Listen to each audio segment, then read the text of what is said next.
where we continuously are rewarding people who are performing. Jack Welch now is an inspirational speaker on leadership. In order to ensure that you reward good. I'd like to, of course, thank the Executive Chair for this invitation, and of course thank all of you for being here. I thought let's get the announcement out of the way, and then I'll make a few words. The total bonus payout, as you know, is close to $785,000 that you all get. And that, of course, is a fairly large sum. This, of course, as your executive chair and the board has decided it should be paid to you before Christmas. Those staff who are earning a salary of up to $19,999 will get a fixed bonus amount of $1,000. Those staff earning between $20,000 and $29,999 will get a bonus of $1,500. And those staff earning $30,000 and above will get a 5% bonus based on their current salary. What it does, if you think about it, those staff who are actually earning less than $19,999 in fact get a bonus of more than 5% what the management are getting. Because to have a fixed amount, if you had 5% that worked on $10,000, you'll come up with only $500. So in fact, the percentage of bonus that the staff at the low end are getting is a lot higher than what the people at the top end are getting. Of course, this, ladies and gentlemen, is very, very important. Bonuses are an indication of a company doing well, of a company that is recognizing the hard work of the team that contributes to the overall growth and the profitability of a company. As your CEO highlighted, is that all of you are also individually assessed. That is a separate assessment altogether. So your individual assessment is based on your overall performance and how you've done, based on your job description, and you get that assessed and you get the increment or whatever reward you get. The bonus is an overall payment that is made in respect of the company and the team doing well. So everybody then benefits from it. This, of course, is very, very important. And as you know, that we have set in place a complete mind shift, in particular in the state-owned enterprises and also with the civil service reforms that have taken place, that we need to be able to recognize individual performances, and overall we also need to be able to recognize the overall output of the organization itself. So I would like to say to all of you, please put your hands together for yourselves, please.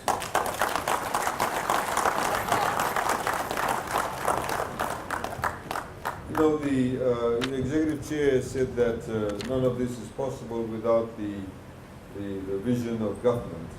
Of course, the government may have a vision, and vision is very important. But at the same time, the vision needs to be implemented. And of course, you are the people who will actually implement the vision. So it's what I call a partnership approach. We need to have a partnership, and we should not have a partnership that is based on an adversarial approach. It needs to be a collaborative approach. And unfortunately, that's what I saw has been happening on the other side of the runway, where there's more of an adversarial approach as opposed to a collaborative approach. If we have collaboration, if we have an understanding of the business itself, if we're able to recognize that the person over here who may be performing, say, security, is in charge of security, will not necessarily be able to do very well of a person who may be looking after your finances, or the person who may be looking after air traffic control. These are two different roles, three different roles. But the fact of the matter is that everybody needs to play the role well, and if everybody does the role well, then it's like a puzzle. You know, when you puzzles when we're kids, when you have a puzzle and it's all broken up, it's nothing. When you're able to join all the pieces together, it becomes a fantastic picture, whatever the puzzle is.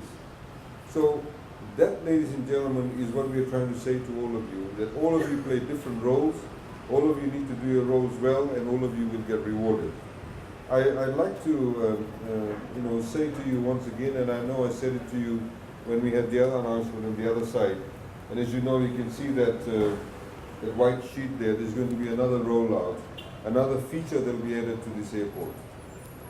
That we must ensure this airport is new, it looks fantastic, it will look even more fantastic once all the works are completed. There's a lot of finer details, finer touches are being completed. But we have to look after this asset.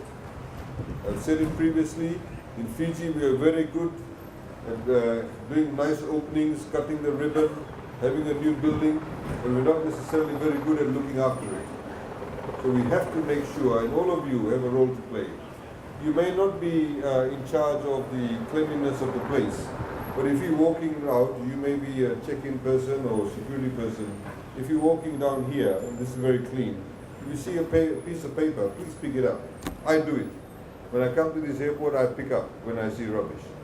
Because we must have the pride that this is something that we all need to be proud of. I've had so many people say to me, recently I was in Paris. We had people who we had met up with the people who are the owners of Bread Bank. I met the management team there. They were saying to me in their French accent, your airport is looking really nice. Fiji is looking really well. What does that do? It means it lifts up the image of Fiji. It makes Fiji more attractive. In the same way, the other day I walked in and I saw that there were only 4 people in the customs box, in the booth. So immediately rang up Fergus and I said to them, why are there only 3 or 4 people? This is peak period. We need to have the other 4 or 5 people.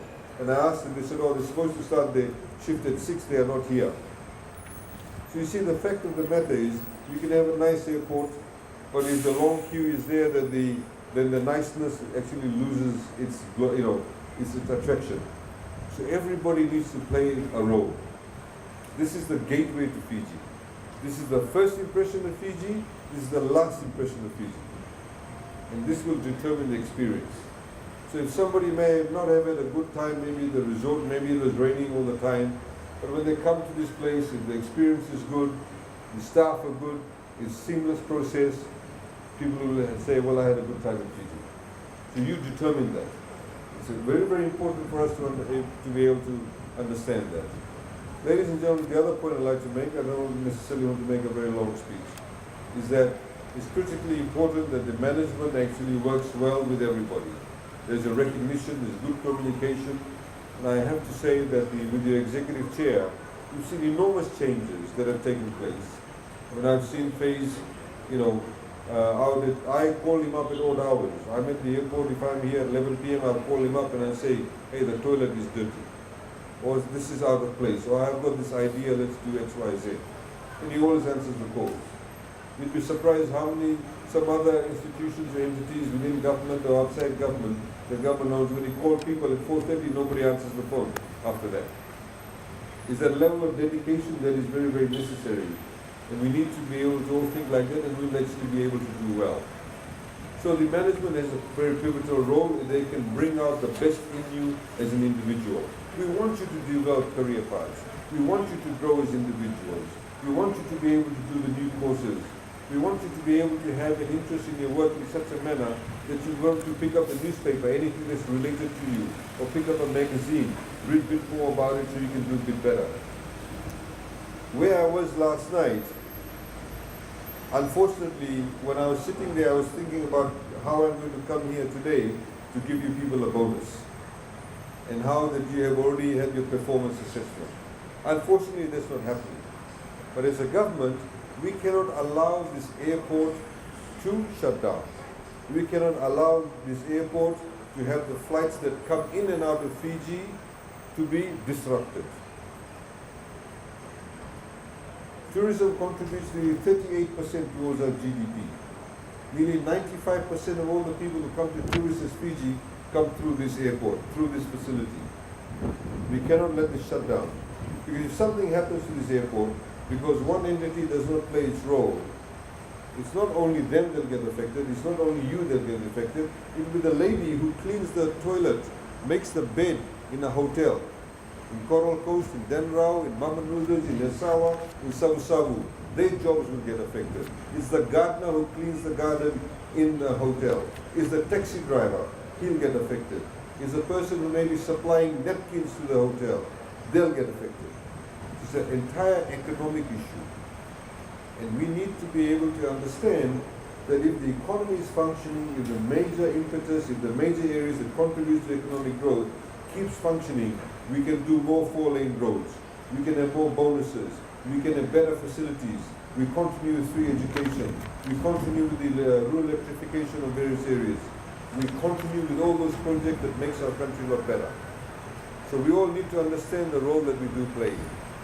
So I urge you all, that please take a collaborative approach. Do not get duped by people who may be building these castles in the air. But I also at the same time want to thank all of you, because AFL really has become a shining example of what actually can be done in a state-owned enterprises. Government's approach is we do not interfere with the operational aspects. We don't interfere with the management aspects. The management must be strong enough, must be transparent enough, must be able to communicate well with all its staff, must be able to be focused on human development. If there are good courses available, if we see a young graduate, we see a staff that needs training, is doing well, we'll send them away for training. Let's build up their career. That's the only way we'll progress. That's the only way we'll progress as a country. So ladies and gentlemen, with those few words, once again, Vinakava Kaleu for your contribution. Thank you for your dedication. Thank you for collaboration. Your executive chair has already stated that you're doing lots of wonderful things. There are many opportunities, Dasori, Rotuma, various other places. There's also many collaborations that can happen. You've seen Fiji Airways. We did the groundbreaking ceremony about a week ago where they're going to build the flight simulator school smack in the middle of Namaka. What does that mean? It means Fiji is going to become even a bigger hub. It means that you'll have pilots from other countries, apart from our own Fijian pilots, you'll have pilots from other countries coming and using our facilities in Fiji for training. What does that mean? It means your throughput at the airport will increase. It means that you'll be able to collect more departure tax. It means that AFL will get more money. It means those people will get more money, the people who sell the twisties, the coke, whatever it is they sell. When they buy twisties, when they sell coke, they pay VAT. We collect VAT. We use that money to build more things and better things. Just this morning, I was up in Momi Way, towards Loma Way, where we went to 2 houses and connected Wailesi. I don't know how many have heard of that. And just before coming here, we were at the park in Nandi. We've launched Wailesi. Today in Fiji, if you go and buy the set-top box for only about $99 or $90, you'll be able to access 8 channels, free to air. You don't have to pay for it. You simply get the set-top box. If you earn less than $30,000, we will give you a set-top box for free. All you have to do is take your FEA bill to the FEA store. They'll give you a voucher on the 5th of Jan. You go to 5 outlets. Tapus, Post Fiji, Roots Big Bear, and 2 others, the names I forget. You'll go there, they'll give you a set-top box for free. You connect it to your television set. You immediately get connected to 8 free-to-air TV stations. What does that do? It means it gives you more entertainment, it gives you more information. We can use some of the channels to do free education. You can have programs where you teach people how to do agriculture, plant sugarcane, other products. What do you do? It's all about education, it's all about sharing information. All of this is done because we made budgetary allocations for that. So you play a very critical role in all of this. We'll have an aviation academy. We already have a maritime academy in Suva. There's lots of positive things that are happening, and we must continue on the path on which we are on at the moment. The momentum cannot be lost. And it's only with you that we can have the momentum. So thank you very much, ladies and gentlemen. I wish you a very good afternoon, and I wish you a very successful year. And of course, I wish you all a fantastic Christmas and a fantastic New Year. Thank you.